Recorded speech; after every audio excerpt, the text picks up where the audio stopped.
அண்மை செய்தி. சென்னை அமைந்தகரை NSK சாலையில் வீடு புகுந்து பெண்ணின் கையை வெட்டி கத்தியை காண்பித்து மிரட்டி 35 சவரன் நகைகள் கொள்ளையடிக்கப்பட்டதாக தகவல் வெளியாகியிருக்கிறது. சென்னை அமைந்தகரை NSK சாலையில் வீடு புகுந்து பெண்ணின் கையை வெட்டி கத்தியை காண்பித்து மிரட்டி 35 சவரன் நகை கொள்ளையடிக்கப்பட்டிருக்கிறது. அண்மை செய்தியாக அது குறித்து நாம் பார்த்து வருகிறோம். மாதவரம் பேருந்து நிலைய ஓட்டுநர் ரவிச்சந்திரனின் மனைவி ருக்மணி தனியாக இருந்தபோது வீடு புகுந்து மர்ம நபர்கள் தாக்குதல் நடத்தி 35 சவரன் நகைகளை கொள்ளையடித்துச் சென்றதாக முதற்கட்ட தகவல் வெளியாகியிருக்கிறது. அண்மை செய்தியாக அது குறித்து பார்த்து வருகிறோம்.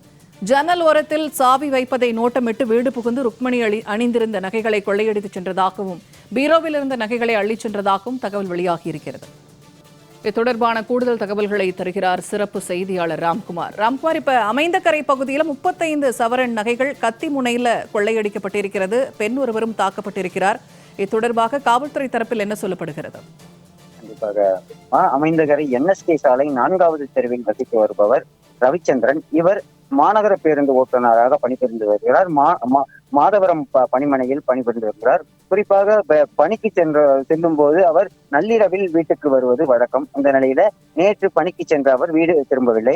எப்போதுமே வீட்டின் கேட்டு பூட்டப்பட்டு அதன் அருகிலேயே சாவி வைக்கப்படுவது வழக்கம். இதை நோட்டமிட்ட மர்ம நபர்கள் நேற்று இரவு 1 மணி அளவுல உள்ளே புகுந்திருக்கிறார்கள். கேட்டை திறந்துவிட்டு முதல் தளத்தில் இருந்த ரவிச்சந்திரனின் மனைவி ருக்மணி வீட்டில் உறங்கிக் கொண்டிருந்தார். அப்போது கதவை தட்டி திறக்க வைத்து கத்தியை காட்டி மிரட்டி இருக்கிறார்கள். அப்போது அதற்கு அடிபணியாத ருக்மணியை கையை வெட்டி இருக்கிறார்கள்.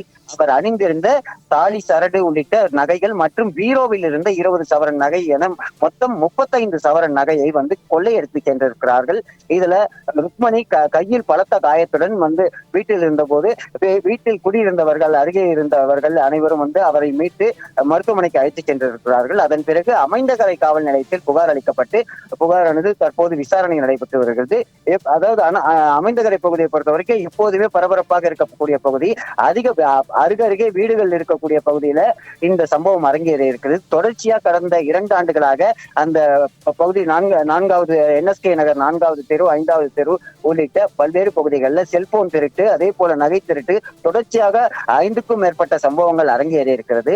குறிப்பா தெருவிளக்குகள் அங்க முறையாக எரியாததுனால தொடர்ச்சியா சமூக விரோதிகள், கொள்ளையர்கள் உள்ளே புகுந்து கொள்ளையடிக்கும் சம்பவங்கள் அதிகரிக்கிறது. இந்த நிலையில் தான் 2 தினங்களுக்கு முன்பு ஒரு வீட்டில் 4 செல்போன்கள் கொள்ளையடிக்கப்பட்ட நிலையில் மீண்டும் மர்ம நபர்கள் உள்ளே புகுந்து அந்த ரவிச்சந்திரன் வீட்டுக்குள் புகுந்து அவரது மனைவி ருக்மணியை தாக்கிவிட்டு 35 சவரன் நகையை கொள்ளை அடித்திருக்கிறார்கள். இந்த சம்பவம் அப்பகுதியில் பெரும் அதிர்ச்சியை ஏற்படுத்தியிருக்கிறது.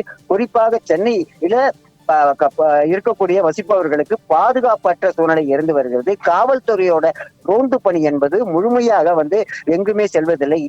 இதை வைத்து மர்ம நபர்கள் வசதியான வீடு உள்ளிட்ட அனைத்து இடங்களையும் நோட்டமிட்டு கொள்ளையடிக்கும் சம்பவங்கள் அரங்கேறியிருக்கிறது.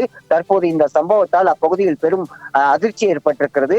தங்களுக்கு பாதுகாப்பு இல்லை என்ற வகையில் பொதுமக்கள் குற்றம் சாட்டி இருக்கிறார்கள். தொடர்ச்சியாக இது போன்ற சம்பவங்கள் அரங்கேறி இருக்கிறது. ஆனால் காவல்துறை எந்த நடவடிக்கையும் எடுக்கவில்லை, ரோந்து பணி செய்யவில்லை என்ற குற்றச்சாட்டு இருந்து வருகிறது. பூர்ணிமா, இந்த கொண்டமைக்கு நன்றி ராம்குமார்.